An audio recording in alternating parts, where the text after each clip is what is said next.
평화의 왕이 채찍을 든 순간 성전에서 일어난 놀라운 반전. 안녕하세요, 여러분. 오늘은 2000년 전 예루살렘 성전에서 일어난 이야기를 나누려고 합니다.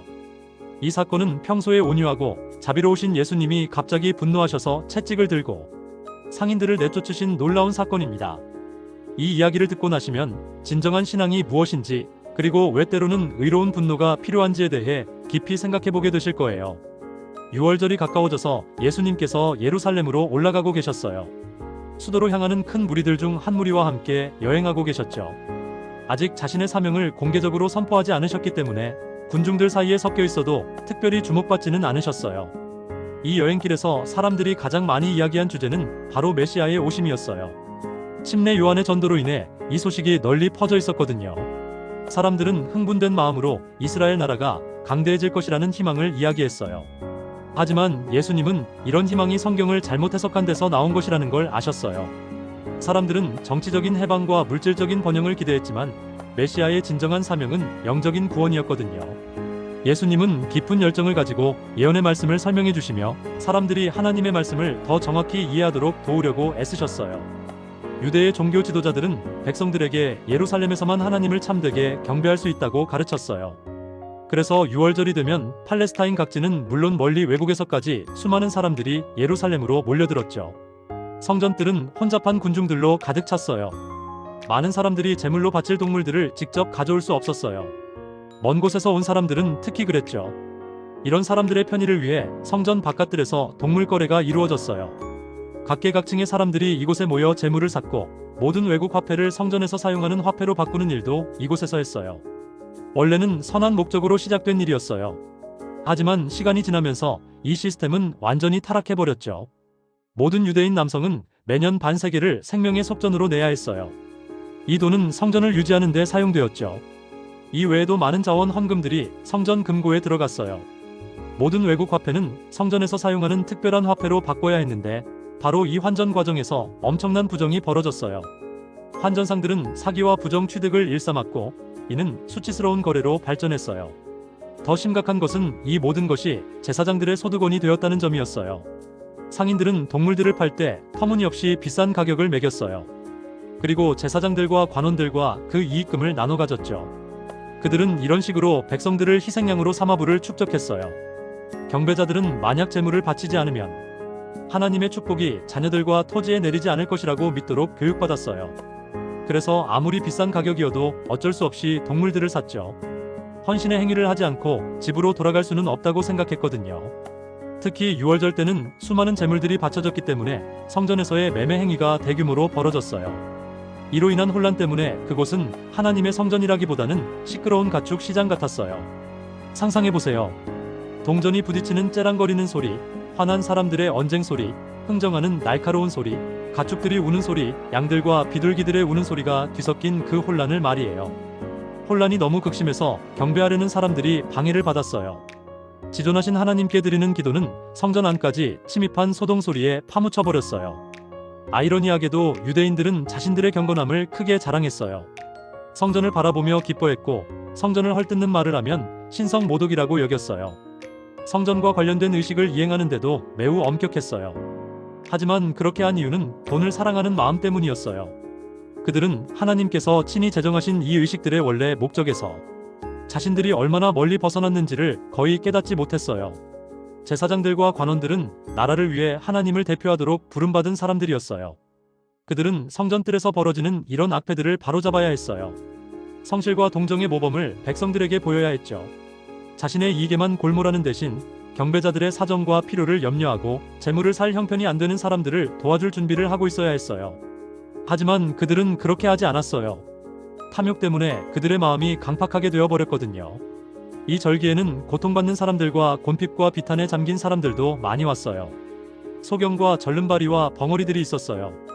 어떤 사람들은 들것에 실려왔어요. 너무 가난해서 자신의 굶주린 배를 채울 양식조차 사지 못하는 사람들이 많았어요. 이런 사람들은 제사장들의 말을 듣고 크게 괴로워했어요. 제사장들은 자신들의 경건함을 자랑하고 백성들의 수호자라고 주장했지만 정작 그들에게는 동정심과 긍휼이 없었거든요.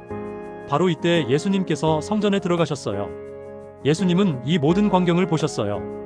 부정한 거래를 보셨고 피를 흘리지 않으면 죄 용서를 받을 수 없다고 생각하는 가난한 사람들의 슬픔을 보셨어요. 당신의 성전 바깥들이 더러운 장사의 장소로 변한 것을 보셨어요. 신성한 구역이 거대한 환전소가 되어버린 것을 말이에요. 그리스도께서는 뭔가 조치를 취해야 한다는 것을 아셨어요. 백성들은 의식의 의미에 대한 적절한 교육을 받지 못한 채 무수한 의식들을 행하라는 명령만 받고 있었어요.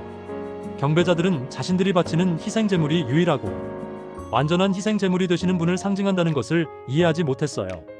그리고 그들 가운데 바로 그 모든 제사가 상징하고 있는 분이 인정받지 못한 채 서 계셨어요. 그리스도께서는 성전 뜰의 계단에 서서 엄숙한 눈초리로 자기 앞의 장면을 바라보셨어요. 그분은 예언자의 눈으로 미래를 내다보셨어요. 몇 년 후의 일만이 아니라 여러 세기, 여러 시대를 내다보셨죠. 그분은 제사장들과 관원들이 앞으로 어떻게 궁핍한 자들의 권리를 빼앗고 가난한 자들에게 복음이 전해지는 것을 막을지를 보셨어요. 하나님의 사랑이 죄인들에게서 어떻게 감춰지고 사람들이 하나님의 은혜를 상품화할 것을 보셨어요. 그리스도께서 이 광경을 보실 때 당신의 얼굴에 의분과 권위와 권세가 나타났어요. 사람들의 관심이 그리스도에게로 끌렸어요. 부정한 거래를 하던 자들의 눈이 그리스도의 얼굴에 집중되었어요. 그들은 시선을 돌릴 수가 없었어요. 이 사람이 자신들의 마음속 생각을 읽고 은밀한 동기들을 꿰뚫어 보고 있다는 것을 느꼈어요. 소란이 멈췄어요. 거래하고 흥정하던 소리가 그쳤어요. 침묵은 고통스러울 정도로 길었어요. 경외감이 군중을 압도했어요. 마치 자신들의 행위에 대해 답변하기 위해 하나님의 심판대 앞에서 재판을 받는 것 같았어요. 그리스도를 바라본 그들은 인성의 두루마기를 통해 신성이 번쩍이는 것을 보았어요. 하늘의 주제이신 분이 마지막 날의 재판장처럼 서 계셨어요. 그분이 말씀하실 때 명확하고 울려 퍼지는 음성이 성전의 아치형 천장을 울리며 메아리쳤어요. 바로 제사장들과 관원들이 범하고 있는 율법을 시내산에서 선포하신 그 음성이었어요. 이것을 여기서 가져가라. 내 아버지의 집을 장사하는 집으로 만들지 말라. 예수님은 계단을 천천히 내려오시면서 구역 입구에 놓여있던 노끈으로 채찍을 만드셨어요. 그리고 장사하는 무리에게 성전 구역에서 떠나라고 명령하셨어요. 예수님은 전에 결코 보여주지 않으셨던 열정과 준엄함으로 환전상들의 상을 엎으셨어요. 동전들이 대리석 바닥에 떨어져 날카로운 소리를 냈어요. 아무도 감히 예수님의 권위에 대해 질문하려 하지 않았어요. 부정한 수단으로 얻은 이익을 주워 모으려고 멈춰서는 사람도 없었어요. 예수님은 노끈으로 만든 채찍으로 그들을 때리지는 않으셨지만 그분의 손에 들린 그 간단한 채찍은 마치 화염검처럼 무섭게 보였어요. 성전을 관리하는 사람들, 투기하는 제사장들, 중간 상인들과 가축을 파는 자들이 양과 소를 몰고 오직 그리스도 앞에서 받은 정죄로부터 벗어나려는 일념으로 허겁지겁 그 자리에서 달아났어요. 공포가 무리를 휩쓸었어요. 그들은 예수님의 신성함을 느꼈어요. 제자들마저 떨었어요. 그들은 예수님의 평상시 태도와는 완전히 다른 그 언행의 위험에 압도되었어요. 곧 시끄럽던 군중이 자신들의 물건을 가지고 하나님의 성전에서 멀리 떠나갔어요. 성전 뜰에는 부정한 거래가 사라지고 무거운 침묵과 엄숙함이 혼란하던 광경을 대신했어요. 옛날 시내산을 거룩하게 하셨던 여호와의 임재하심이 이제는 당신의 영광을 위해 세워진 성전을 신성하게 하셨어요. 그런데 제사장들은 왜 성전에서 도망갔을까요?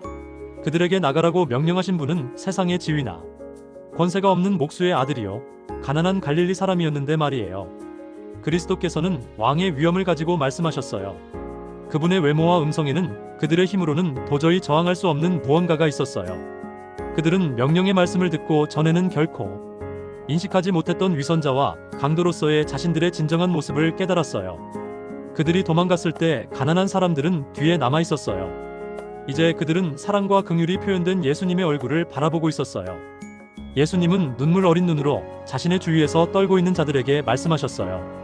두려워하지 말라. 내가 너희를 건지리니 너희는 나에게 영광을 돌리라. 내가 이 일을 위하여 세상에 왔노라. 사람들이 선생님이여 나를 축복하소서라는 간절한 호소를 하면서 그리스도가 계신 곳에 몰려들었어요. 그리스도의 귀는 모든 외치는 소리를 들으셨어요. 그리스도께서는 온유한 어머니의 긍휼보다 더 큰 긍휼을 가지고 고통받는 사람들을 굽어보셨어요.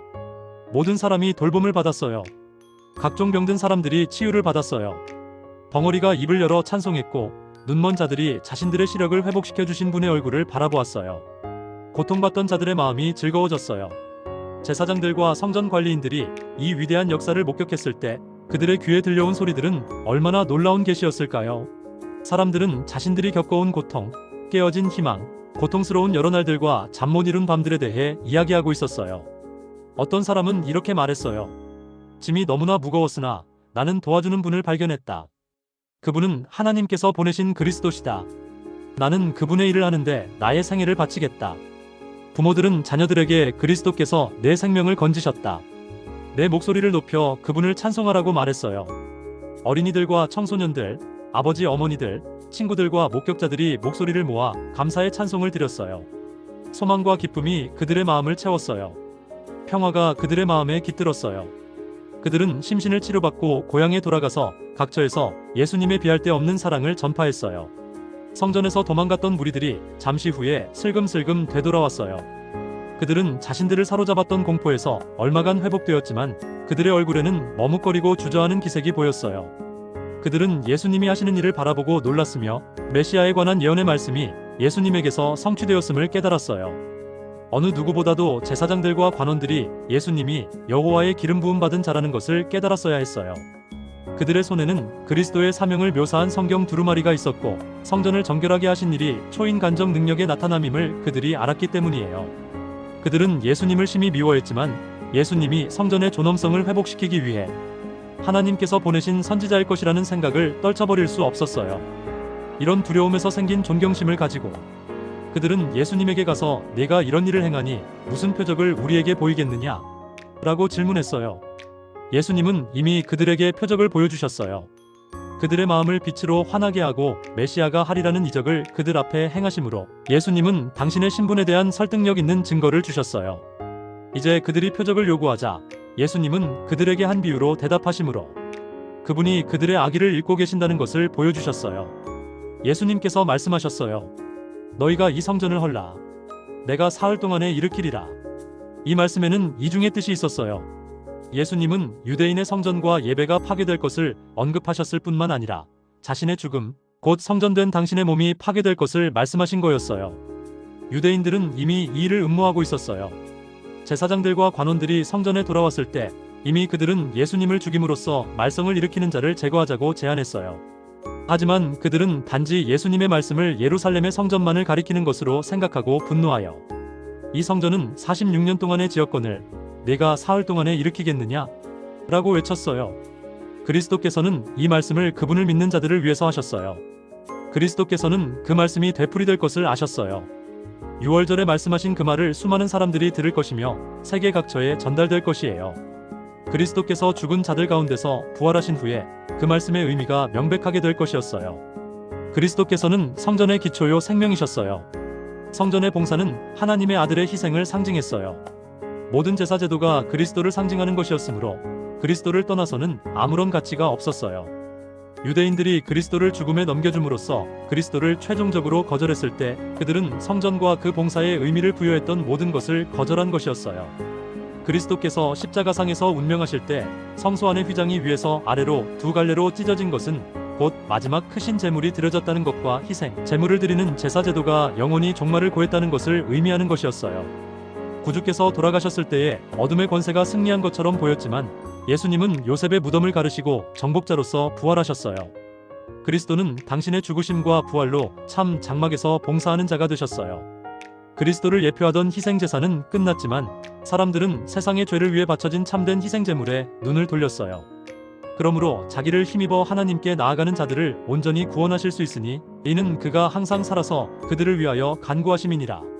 예수님께서는 하늘 성소에서 봉사하시는 한편 그분의 성령으로 여전히 지상의 교회를 섬기는 분이 되세요. 우리에게 있는 대제사장은 우리의 연약함을 체휼하지 않는 자가 아니요 모든 일에 우리와 한결같이 시험을 받은 자로 돼 죄는 없으시니라. 그러므로 우리가 긍휼하심을 받고 때를 따라 돕는 은혜를 얻기 위하여 은혜의 보좌 앞에 담대히 나아갈 것이니라. 여러분, 오늘 이 놀라운 이야기를 들으면서 어떤 감동을 받으셨나요? 2000년 전 예루살렘 성전에서 일어난 이 사건은 단순한 과거의 역사가 아니에요. 이것은 지금 우리 시대에도 일어나고 있는 영적인 현실이에요. 예수님께서 성전에서 상인들을 내쫓으신 것처럼 우리의 마음 성전에서도 정결케 하시는 일이 일어나야 해요. 우리 마음속에 자리 잡고 있는 탐욕, 이기심, 교만, 미움 같은 것들을 내쫓으셔야 하거든요.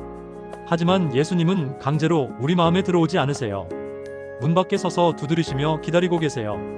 우리가 마음의 문을 열어드릴 때 그분이 들어오셔서 우리의 마음을 정결하게 하시고 거룩한 성전으로 만들어주세요.